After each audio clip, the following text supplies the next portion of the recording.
You ask Tiger to solve. This deals with linear equations with one unknown. The final result is x equals -6. Let's solve it step by step. Group all x terms on the left side of the equation. Subtract x from both sides. Group like terms. Simplify the arithmetic. Group like terms. Simplify the arithmetic.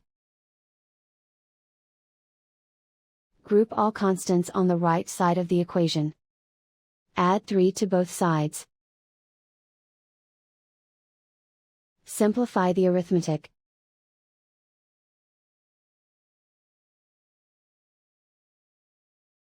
And so the final result is x equals -6.